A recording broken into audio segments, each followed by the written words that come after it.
Welcome to Mock the Week. I'm Dara Breen, and joining me this week are Josh Widdicombe, Zoe Lyons and Matt Ford, Ed Byrne, Hugh Dennis and Milton Jones.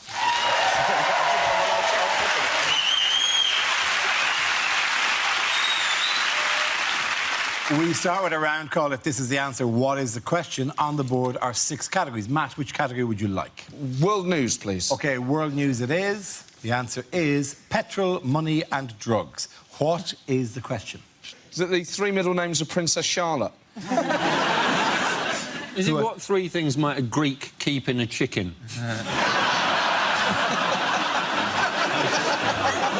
Is it what do gangsters play instead of rock, paper, scissors? Is it what 3 things are keeping Keith Richards alive? Is it what in the sound of music are the Von Trapp's family's real favourite things? What are the 3 characters called on a packet of Colombian Rice Krispies? Is it what 3 things are we being paid in this evening? All together in one big bucket. Yeah. What will the motto be for the Qatar World Cup?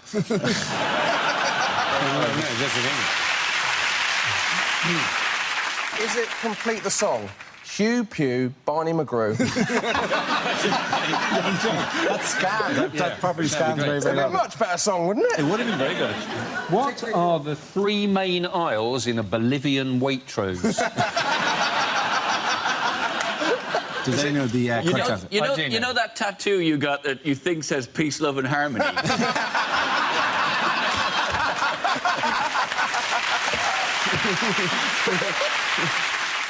Is it to do with Greece? It is to do with Greece? Is it what 3 things are they worn in Greece are about to run out of? Ah, very good. Thank you very much, Ed Byrne. That's excellent. Yes, the question I was looking for is what items are at risk of running out in Greece after Sunday's crucial vote on the EU's bailout terms. This is news as 61% of the Greek population voted against accepting the strict austerity measures proposed by the EU. There's now a real risk that the country will run out of money, fuel and medicine. So what does it all mean for Greece? It's ridiculous now. The whole thing is just going on. It is like a soap opera. And I don't watch the Eurozone crisis now day to day. I wait till Sunday and I watch the omnibus edition. This thing of just referring to the Greek exit as Gregxit, it just is like, are you in that much of a hurry that you couldn't say a 3rd syllable? If the British exit happens, it's going to be called Brexit. It sounds like a cheap form of Lego, or what the Greek Prime Minister does every time he meets Angela Merkel.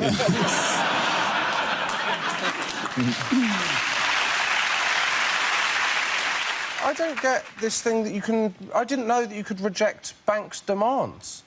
If I'd known that, my whole life would have been different. If I'd been able to go to the bank and go, well, I do owe you 10 grand, but I really like my lifestyle. It could be, but it could be a mis-selling scandal, doesn't it? Because as far as I'm aware, Greece was never made to sign that box that said your home is at risk if you do not keep up the repayments. You think they're waiting for the PPI? Yeah, I think the they'll 400 quid of PPI. Yeah. That's the one thing that will bail them out of this time. Apparently the Greek government have admitted that living in their past is their Achilles heel. No one was expecting that reaction, No. Oxy, they went. Oxy to that. I think it's definitely a case that if they want to get bailed themselves out, like whatever, they really just have to invoke copyright law on all the stuff they invented some time ago now, right? But that they definitely invented, like democracy, triangles and gays. And if they... Philosophy as well. The birthplace of philosophy, isn't it? Or was it? Yes. Oh, you Who know, knows? well...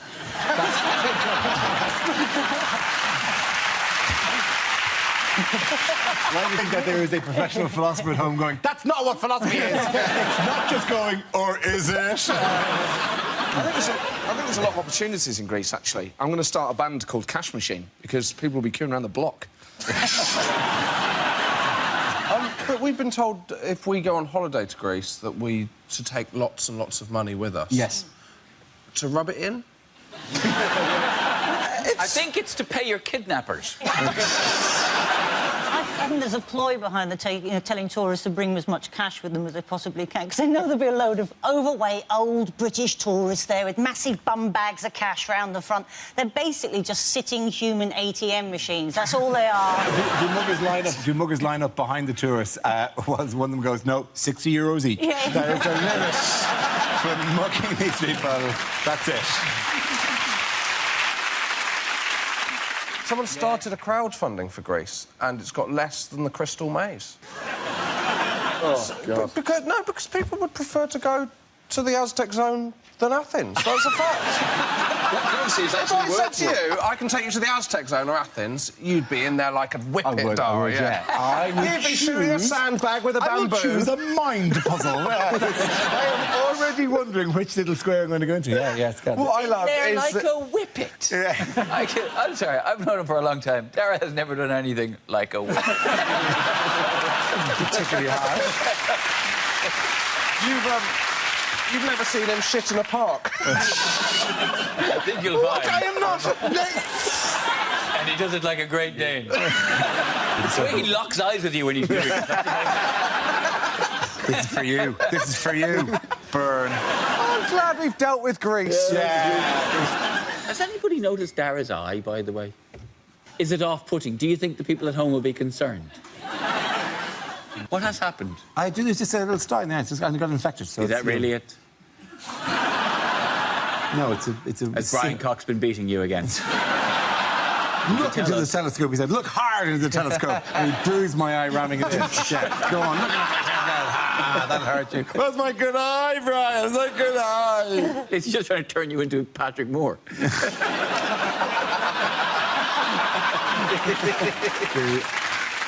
They're so worried they get me an eye patch. That like this would be much more subtle if I presented I presented the entire show like that because I've got a tiny infection in the eye. To be fair, I have a secret desire to have an eye patch. You know, I don't want to ever lose an eye. That's not how much I want to have an eye patch, but I think they're cool. It's something massively impressive because a guy with an eye patch, shit has happened. Because also you can do this. Sexy. So the final part of undressing in a sexy way would be to take off the eye patch and what? Take my eye out. In other news, what do doctors want us to stop using? They're waiting rooms to sleep in. People taking helium, and they enjoy it, and they speak very highly.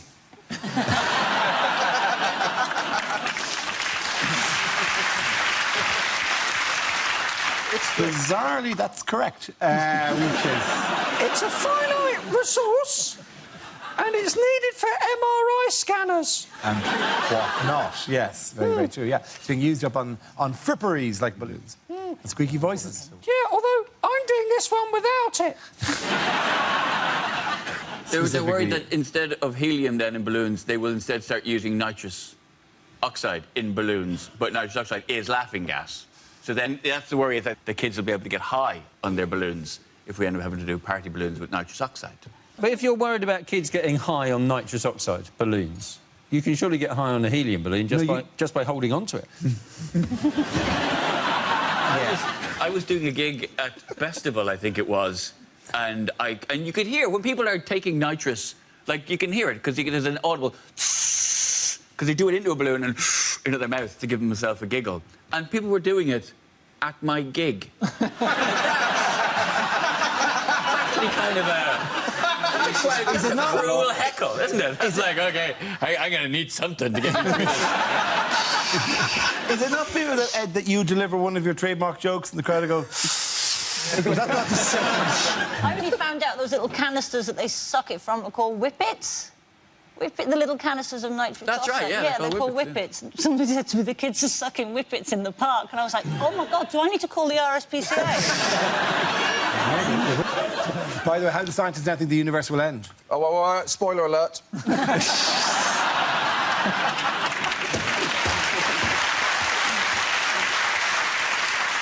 It's a thing called the Big Rip. Yes. The universe is sort of is accelerating so fast and getting faster and faster and faster that eventually it will just rip itself apart. Yeah. Is that right? And that'll be the end. They say this, how do scientists now think? what other nonsense have scientists just made up about what might happen 20 billion years from now when no one's around to say, oh, you got that one wrong. It's just nonsense that his mate Brian natters on about to keep himself siphoning BBC funds into his big fat bank account. That's anymore. It's all horseshit. Me and Brian on the astronomy gravy train with all those millionaire, making it rain. Look at the Big Bang now, bitches.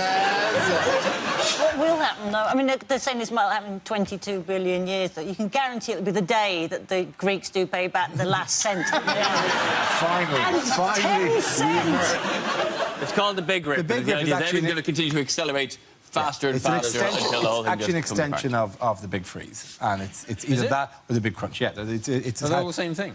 No, Big Freeze would happen first, then the Big Rip would possibly happen after that. And when is big yellow storage from that? That is just off the M4 in Hounslow. And then there's the big inns where the whole universe just goes into panto for the rest of its life. Big inn. Oh, Big Ins! I agree with that. Wow, that was too long a journey for me. That was a bit. There was a leap there. I agree with that. Tell me that joke again, Ed. I got some.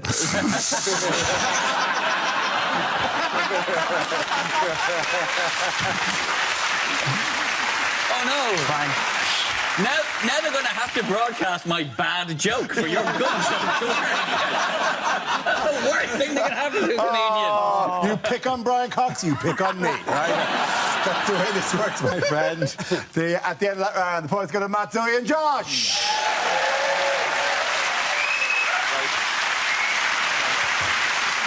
Now we play a round called Grease Frightening. This game involves Zoe and Milton, so if you could make your way to the performance area, please. This round's a stand-up challenge. I launch a wheel of news, and whoever chooses to stop, one of our performers must step forward and talk about that subject. The winner is whoever I think is the funniest. OK, let's spin the wheel for our first topic. And the topic is exercise. We all know we need to do more exercise. I mean, we've now got the fattest kids in Europe. I'm not going to make fun out of obese children. I've learnt not to do that. They will come down on you like a ton of bricks. I didn't like exercising as a kid. When I was a kid, I was made to go swimming in a pool that had a Veruca pool before you got into it. The Veruca pool. Do you remember the Veruca pool? They actually called it the Veruca pool. You can't encourage children to walk in something that's called a Veruca pool. It's like offering somebody the use of your chlamydia flannel, isn't it? I mean, I try and exercise a bit more now. I've started doing yoga because apparently it increases your flexibility and spirituality. And I've got to be honest, it's pretty good. I'm now so good at the downward-facing dog, I have on occasion caught glimpses of my own third eye.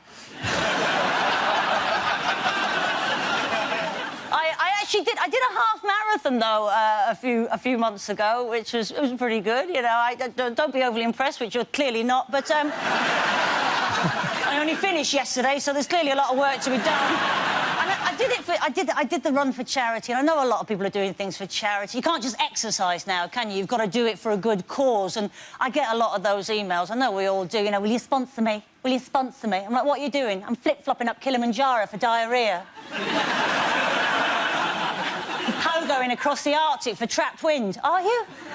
Don't do that. I mean, the last London Marathon, it cost me an absolute fortune because I sponsored loads of friends, right? I gave one friend 20 quid because he was doing it for cancer research, another friend 20 quid because he was doing it for heart disease, another one 20 quid because he was doing it for diabetes. In the end, it was actually cheaper for me to join Bupa.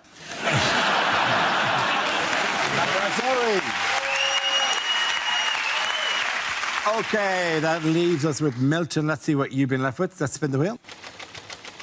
And the subject is work.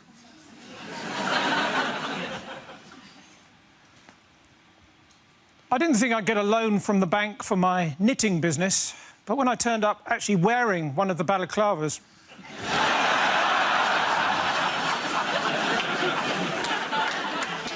I used to be a weatherman. In fact, does anyone want to buy a broken barometer? No pressure. If there'd been a mix-up, my uncle could have ended up as the next president of the United States. He's an undertaker in the army, or Barack Obama.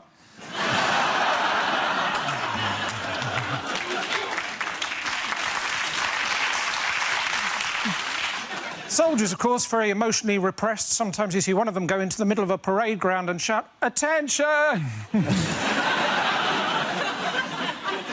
What he needs is a hug. Well, that's what I thought. My dad, he was a soldier, so, of course, as a family, we were always moving around a lot, because he used to use us for target practice. 6 hours I had to wait in the other day for the electrician until he opened the cupboard under the stairs and I was able to leap out at him. I remember when I was a policeman, I was asked to seal off an area and I went... "Arr!" That's all right, thank you. Well done. Points there for Mr. Jones. Come on back.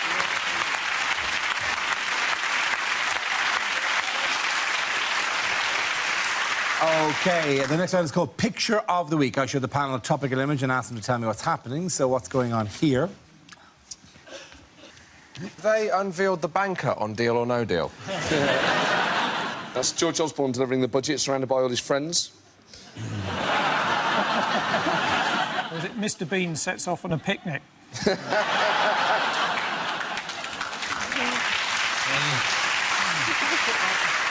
Is the caption quite simply, Osborne's trousers too short? Or is he delighted that the front door doubles as a pause button?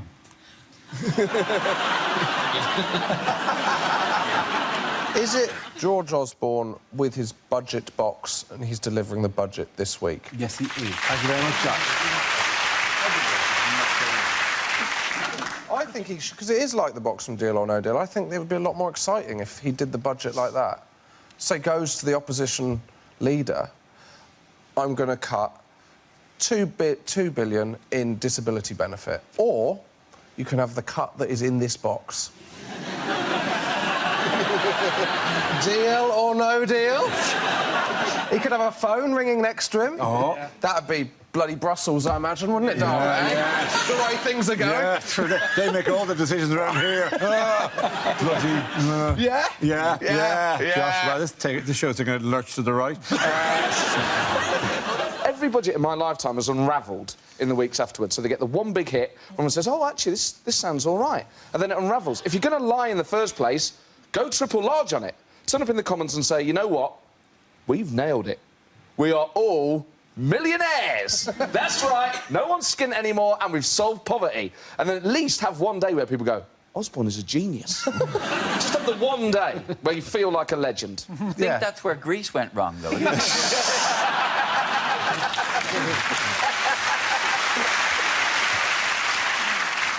In sporting news, who has been causing upset at this year's Wimbledon? Oh, is that naughty little Australian man? There was a naughty little Australian man. Yes, there was. Yes. Rolf Harris. No, he's not. Genuinely disturbing. Wooka, waka, wooka, waka. You can hear him coming now. Wooka, waka, wooka, waka, wooka, waka. He's already been caught in the net. Well, there have been a load of Aussie fanatical fans in the stands who've been making loads of noise. And according to that picture, Boris Johnson has just joined the fanatics as well. The big question about them is how did they get so many tickets? It's impossible, isn't it? They're all working in the bar and that's their break. But they support Nick Kyrgios, don't they? They're called the Fanatics, aren't they? And they come in and they specifically support him. But he absolutely splits opinion. So in the Australian newspaper this week, there was a headline that went, Nick Kyrgios, breath of fresh air or a total dickhead. What has outraged villagers in the Forest of Dean? A swinging festival. There was a swinging festival, do you know what it was called? Swingfields. Swingfields 2015 took place. Yeah, but it's like, they had to call it that. It was either that or Creamfields. Which is what they'll end up with, isn't it? I mean, it'll be the only festival you need wellies even if it isn't raining.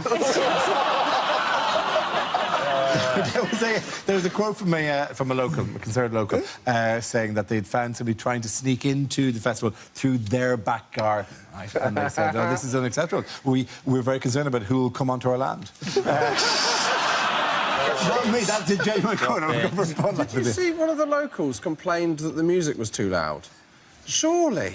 Don't tell them to turn the music down. That is far worse. It was £165 for the festival for the entire weekend, and they're promised a themed zone, a sauna, a hot tub. I'd use that on Friday afternoon and then let it go. I was just imagining a field with a massive bowl of keys in the middle. That's how I was imagining. It's the only festival where the car parks are busier than the fields.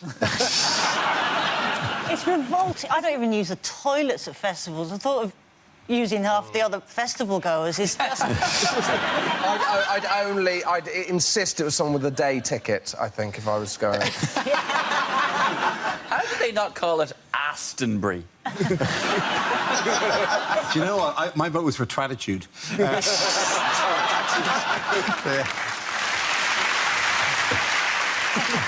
And in fact, the most popular queue was for the pulled pork stand. Oh, my Lord. Oh, thank you very much. Thank you very much. I've taken some various elements and brought them together in that joke. Put it on again. Put it on again. The eye patch, yeah, put it on again. Go on, go on. Oh, you look funny. You look funny. Do the thing where you look funny again. You know when you made you look like the guy from the back of a fucking bus, and for 3 years, everyone sends you photographs of a cartoon man on the back of the bus every day on Twitter. Hey, Dara, I saw you in Manchester today, huh? Click. Oh, bollocks, that's bad. On the back of the bus again. Do that with an eye patch, and then for years, every eye patch person in the universe, I will get sent him on Twitter. Happy? There. I'll take it on my nose. Is that all right? Is that all right? Oh, I hurt my nose. Oh, wow, it looks like I'm wearing a G-string. If the marketing people are clever, that bloke on the back of the megabus is going to have an eye patch by next week.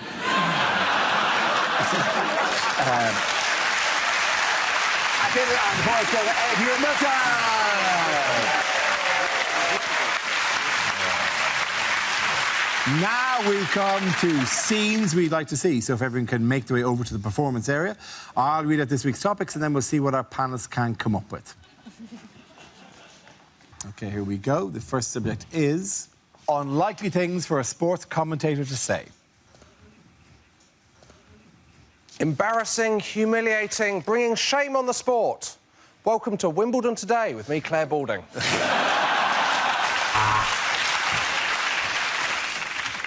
And it all comes to this. After years of training and preparation, I'm commentating on the Poxy water polo. Mo Farah has apologised for his association with substances that the British public regard as abhorrent and has said he will never advertise Quorn again.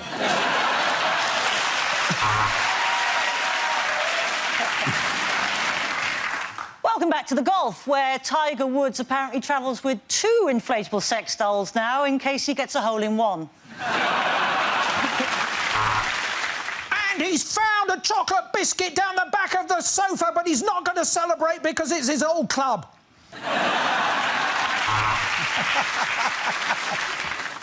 And he's resting 2 balls on the cushion now, which is why he won't be allowed back into ICANN. And he pops the cork and he's spraying everyone with champagne. Welcome to the first Conservative budget since 1996.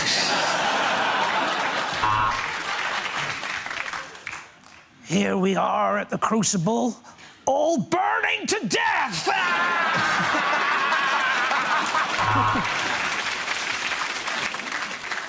Well, that was the speed skating, and now crack cocaine curling. The American and the Russian are out in front, and here comes the Finn. Yes, they're going to swim a lot faster now. The shark is chasing them.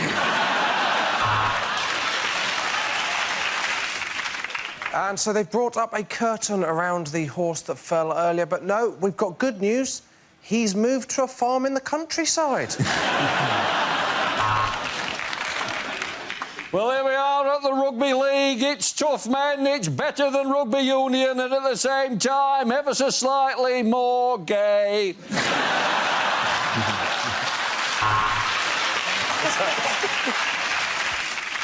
And this decision's going to a touch judge, and yes, it's sexual harassment. Well, this is his 3rd attempt with a bar at this height. No. still can't get served.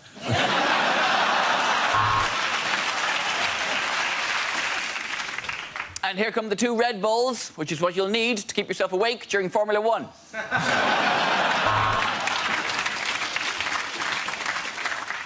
I'm joined here by Balding, or Alan Shearer as he likes to be known.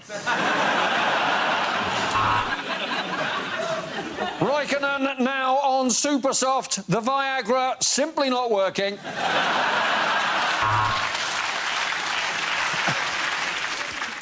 And if you want to find out what this function key on the keyboard does, join us after the break on F1. And after the break, join me, Claire Balding, presenting everything. I present everything now. Everything is mine, everything. OK, the next topic is unlikely things to hear on a gardening programme. There's something about eating food that's come from your own garden. This is quite a hearty stew I've made out of a squirrel I shot with an air rifle. Well, to answer your question, I tend to keep mine on a hose reel. But then I'm very lucky down there.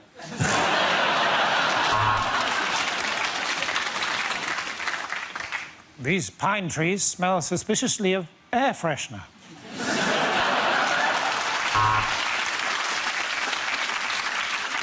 My advice would be don't splash out on expensive gnomes. Do what I do and just simply varnish some small children I found playing in the park.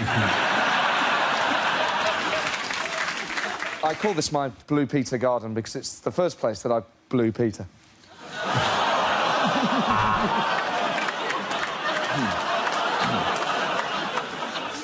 Remember, the trick is to get your pitchfork right through it before you take it and throw it back over the fence. Well, we've had a letter from Mrs. Smith of Epsom who's asked us to identify something that she has found in her garden. Well, Mrs. Smith, that's a dog turd.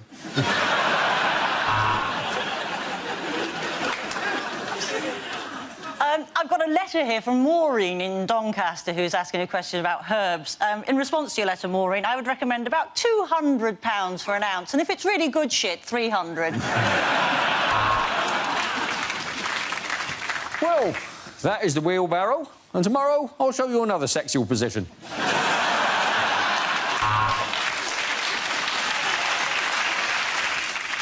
So it's quite simple to take up an old patio. All you do is just leave it. Let's not talk about it ever again. I woke up in a field of aubergines the other day. I thought, none of these baby seals have faces.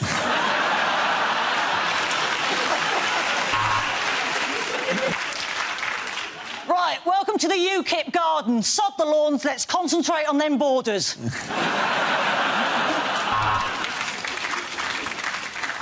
So you could use a lawnmower or a strimmer, although I would recommend waxing.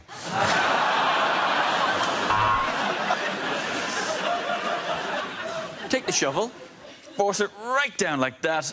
Save your fortune in vet's fees having it put down professionally.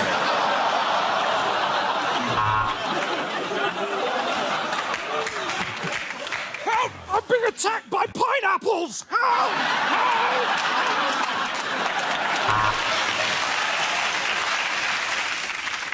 I like to plant my herbs in alphabetical order. People say to me, how do you find the time? I say, it's there next to the sage. At the end of that round, the points go to Ed, Hugh and Milton.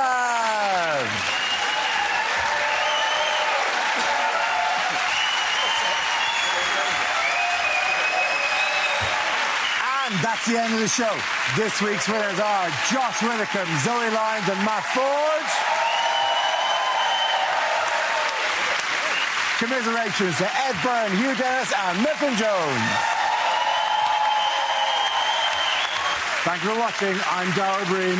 Good night.